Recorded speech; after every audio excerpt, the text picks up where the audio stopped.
Colonização espanhola e inglesa na Bom América. dia. A colonização espanhola na América começou com a chegada de Cristóvão Colombo às Antilhas em 1942. O Colombo procurava um novo caminho para as Índias.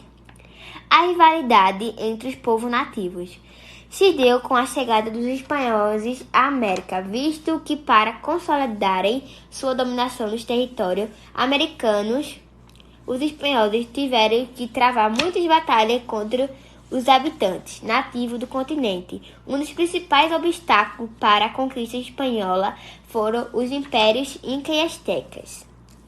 Com a chegada dos espanhóis a Tenochtitlan, houve uma batalha entre os guerreiros de Cortés e os tlaxcaltecas, que resultou na vitória dos espanhóis. Após derrotar os tlaxcaltecas, e assim foram convencidos a aliar-se aos espanhóis. A queda do Império Aztecas. Em 1520, aconteceu um conflito entre os espanhóis e os aztecas. Esse conflito durou cerca de 3 meses e resultou em um massacre, pois muitos aztecas foram assassinados. Os espanhóis na América do Sul. No início do século XVI, o domínio do Império Inca estendia-se da fronteira sul, que corresponde à da atual Colômbia, até o norte do Chile e Argentina. O fim do Império Inca. Em maio de 1532, 3 navios espanhóis aportaram no noroeste do Peru, com cerca de 200 soldados, todos comandados por Francisco Pizarro. Os espanhóis atacaram os Incas e prenderam Ataúpa e os executaram em 1533. Com sua morte, começou o fim do Império Inca. A exploração de ouro e prata, além de outros metais de alto valor nas colônias americanas, foi fundamental na expansão dos monarcas europeus.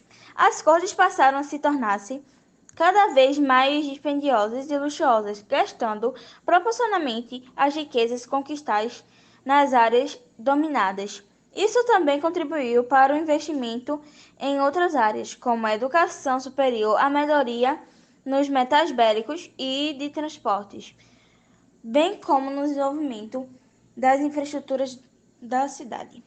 O clima e o solo adequado favoreciam o desenvolvimento do cultivo da cana-de-açúcar no continente americano. Por se dedicarem à exploração de metais preciosos, os espanhóis só intensificaram a produção de açúcar no século XVIII.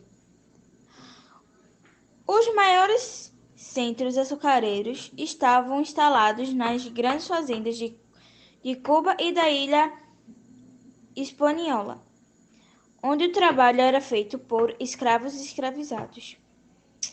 Trabalho forçado e tributo. No norte da América do Sul e no Caribe predominava a mão de obra escrava africana. Já na América Espanhola predominou o trabalho indígena. Também houve outras formas de trabalho, como repartimento e encomienda. O repartimento era um imposto pago pelos indígenas em forma de trabalho, que era adaptação de antigos impostos, chamados de mita e cuatequil. Na mita, os colonos encarregavam o chefe das comunidades indígenas para indicar pessoas para o trabalho obrigatório. Já no Coatequi, o recrutamento de trabalhadores indígenas era feito pelos próprios espanhóis. A encomienda era a autorização do rei para explorar a mão de obra indígenas aos encomendeiros. A revolta de Tupac Amaru II, devido à brutalidade dos espanhóis para recrutar pessoas para a prática do repartimento, geraram assim revoltas dos nativos. Então, Josué Gabriel, que se denominou Tupac Amaru II, pois dizia ser descendente do último imperador Inca, liderou rebeliões nativas contra os espanhóis. Após uma derrota contra os espanhóis, ele foi executado. As armas da conquista. É difícil acreditar que um pequeno grupo de europeus conseguiu derrotar vários nativos. A razão pela qual os europeus terem ganhado foi pelas armas de fogo, lanças, espadas de metal e escudos, que os nativos não conheciam. Algumas doenças foram trazidas pelos europeus, como a varíola, o sarampo e a gripe, que contribuiu para o extermínio das populações nativas. A medicina inca, além de técnicas cirúrgicas, Plantas medicinais não puderam conter os males conhecidos. Sociedade e administração, funcionamento do sistema espanhol de colonização na América. Os vice-reis eram nomeados pelo Conselho das Índias, que ao longo do século XVI recebeu cada vez mais poder, de tal maneira que praticamente tudo que se relacionava à América era controlado por ele. Os vice-reis eram a autoridade máxima e os principais responsáveis pelas decisões administrativas, financeiras, religiosas e militarmente das colônias, mas ainda estavam sujeitos ao controle da coroa. Características do grupo social: chapitones eram pessoas brancas nascidas na América, eram elite colonial, controlavam a colônia e ocupavam altos cargos administrativos. Crioulos eram descendentes de espanhóis nascidos na América e integravam a nobreza, sendo ainda grandes latifundiários. Mestiços eram filhos de espanhóis indígenas, ocupavam uma posição intermediária na sociedade colonial espanhola. Já os índios e os negros eram a base da sociedade espanhola, não tinham direitos políticos e eram a grande força produtiva nacional. Puritanos rumo à América.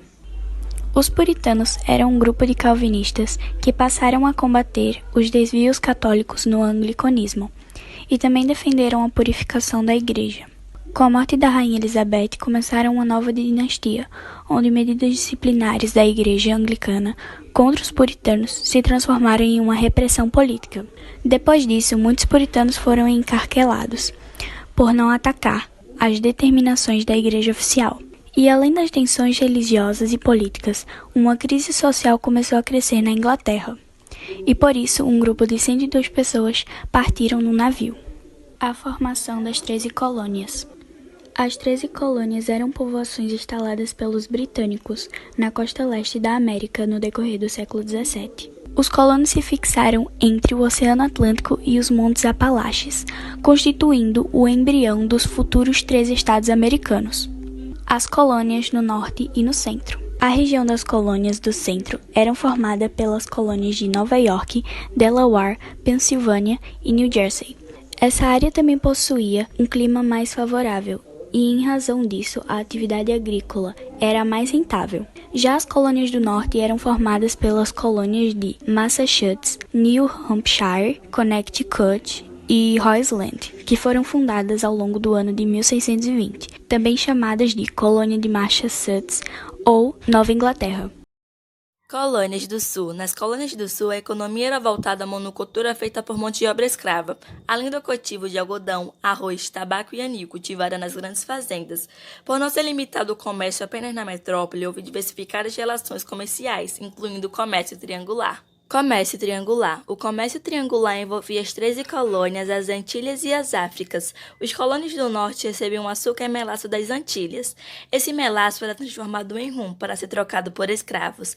Os lucros gerados por esse comércio eram altíssimos. A relação dos colonos com a população nativa. Os europeus achavam que deveriam cumprir uma missão civilizadora na América e que os indígenas eram obstáculos para que isso acontecesse, então eles deveriam ser retirados a qualquer custo. Os europeus então expulsaram os nativos de sua terra e escravizaram outros, reduzindo assim a população nativa. Outro fator que contribuiu para esse acontecimento foram as epidemias.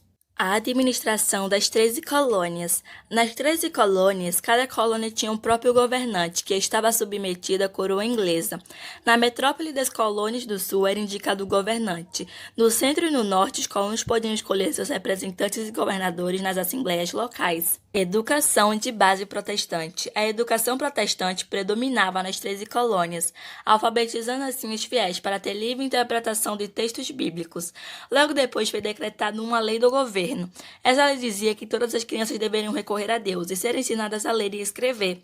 Pela necessidade de pessoas para assumir as funções religiosas e administrativas das 13 colônias, foram fundadas 7 universidades. Para ingressar nessas universidades era necessário ter uma vida inofensiva e ler ler e escrever a Bíblia em latim, mostrando assim sua ligação com a religiosidade. Devido a esses fatores, as colônias inglesas da América do Norte tinham o menor índice de analfabetismo do Novo Mundo.